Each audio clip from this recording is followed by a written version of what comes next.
Perang Badar telah mengguncang tatanan Arab. Kaum muslimin yang selama ini tertindas kini justru berjaya. Quraisy tak menyangka 313 orang bersenjata seadanya bisa menaklukkan 1.000 pasukan elit mereka. Banyak tokoh besar Quraisy tewas. Abu Jahal, Utbah, Syaibah, Walid, Umayyah bin Khalaf. Namun kemenangan itu menyimpan bara dendam. Di Makkah, para keluarga korban Perang Badar bersumpah untuk membalas. Di antara mereka adalah Hindun binti Utbah, istri Abu Sufyan, yang kehilangan ayah, paman, dan saudara laki-lakinya di tangan kaum muslim. Setahun setelah Badar, Quraisy mengumpulkan kekuatan besar.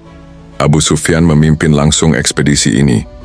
Mereka membawa sekitar 3.000 pasukan, termasuk 200 pasukan berkuda, 700 pasukan berpakaian baja lengkap, dan unta-unta penuh perlengkapan.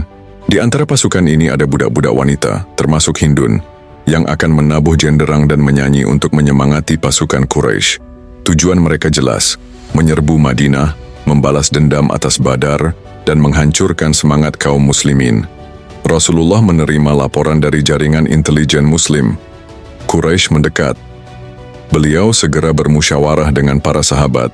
Pendapat pertama dari Rasulullah dan beberapa sahabat senior, Abu Bakar, Umar, bertahan di dalam kota Madinah karena Madinah dikelilingi kebun kurma dan jalan sempit, strategi defensif. Namun sebagian sahabat muda, terutama mereka yang tidak ikut Badar, berkata dengan semangat, "Ya Rasulullah, mari kita sambut mereka di luar kota, kita tunjukkan keberanian kita." Melihat semangat itu, Rasulullah memutuskan untuk keluar kota dan menghadapi musuh di kaki Gunung Uhud. Rasulullah memimpin sekitar 1.000 orang, namun di tengah perjalanan Abdullah bin Ubay bin Salul, pemimpin kaum munafik, mundur bersama 300 pasukannya. Alasannya, tidak setuju dengan strategi keluar kota. Ini adalah pengkhianatan pertama dan sangat memukul psikologis pasukan muslim. Kini hanya 700 pasukan muslimin tersisa. Rasulullah tetap melanjutkan. Saat tiba di Uhud, beliau menempatkan pasukan di lokasi strategis, dengan gunung di belakang agar musuh tidak bisa mengepung. 50 pemanah diposisikan di bukit kecil, kemudian dikenal sebagai Jabal Rumat, bukit pemanah, dengan instruksi, "Tetaplah di posisimu, jangan tinggalkan bukit, walau kalian lihat kami menang atau kalah."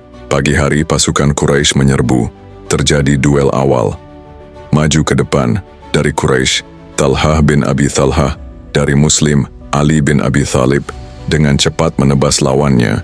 Disusul duel Hamzah versus Siba bin Abdul Uzza. Hamzah menang telak, lalu pertempuran umum dimulai. Kaum muslimin bertempur gagah berani. Dalam waktu singkat, pasukan Quraisy mulai kacau.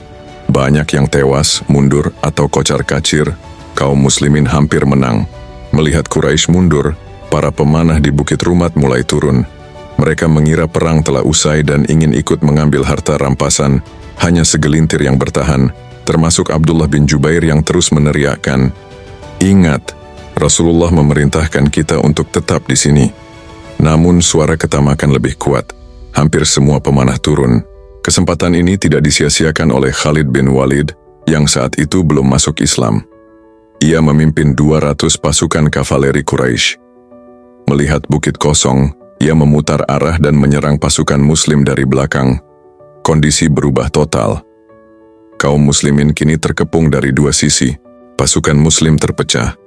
Dalam kekacauan, Hamzah bin Abdul Muthalib ditikam dari belakang oleh Wahsy, seorang budak Habsyi yang dijanjikan kebebasan oleh Hindun jika membunuh Hamzah. Hamzah gugur sebagai syuhada. Bahkan Hindun mendatangi jenazah Hamzah, membelah dadanya, mengambil hati dan mengunyahnya, meski akhirnya ia muntah. Ini menunjukkan dendam luar biasa terhadap Islam. Dalam kekacauan, seseorang berteriak, "Muhammad telah terbunuh." Moral pasukan runtuh. Banyak yang melempar senjata dan duduk menangis. Beberapa bahkan lari ke Madinah. Namun kenyataannya Rasulullah masih hidup. Beliau hanya luka parah, gigi patah, wajah berdarah, helm pecah menghujam kepala. Rasulullah dikelilingi oleh sahabat-sahabat setia, Ali bin Abi Thalib, Abu Dujana, Talhah bin Ubaidillah, Sa'ad bin Abi Waqqas. Mereka membentuk perisai hidup, menahan hujan anak panah. Setelah menyadari bahwa Muhammad masih hidup, pasukan muslim yang tersisa membentuk barisan di balik gunung Uhud Quraisy. yang sudah mulai kehilangan formasi dan kelelahan, tidak melanjutkan serangan. Mereka tidak berani mengejar ke dalam gunung. Abu Sufyan lalu berdiri dan berteriak, "Apakah Muhammad masih hidup?" Rasulullah melarang sahabat menjawab. Abu Sufyan mengira mereka mati lalu berseru, "Perang ini untuk membalas Badar." Rasulullah menjawab, "Pembunuhan kami di surga dan pembunuhan kalian di neraka." Akhirnya Quraisy mundur dan kembali ke Makkah. Total 70 sahabat gugur, termasuk Hamzah bin Abdul Muthalib, Mus'ab bin Umair, Abdullah bin Jahsy, Hanzalah, yang mati syahid dalam keadaan junub. Rasulullah menangis saat melihat jenazah mereka. Mus'ab, si duta Islam pertama, gugur dengan pakaian compang-camping. Tidak cukup kain untuk menutupi tubuhnya. Jenazah mereka dikuburkan di medan perang di kaki Gunung Uhud. Perang Uhud adalah ujian terbesar setelah Badar. Allah menurunkan ayat-ayat dalam Quran surat Ali Imran untuk menjelaskan hikmah. Jangan sombong setelah menang. Waspadai ketidaktaatan terhadap instruksi. Allah menguji siapa yang tulus. Kekalahan bukan karena Allah meninggalkan, tapi karena kesalahan sendiri. Dan janganlah kamu merasa lemah dan bersedih hati, padahal kamulah orang yang paling tinggi derajatnya jika kamu beriman. Quran Surah Ali Imran, 139. Perang Uhud bukan kekalahan total, tapi peringatan dari langit. Allah ingin mengajari kaum muslimin bahwa perjuangan membutuhkan disiplin, iman, dan kesetiaan terhadap arahan Rasulullah dan para sahabat bangkit kembali. Mereka tidak menyalahkan siapapun. Mereka belajar. Dari Uhud, kaum muslimin tumbuh menjadi pasukan tangguh yang kelak menaklukkan dunia.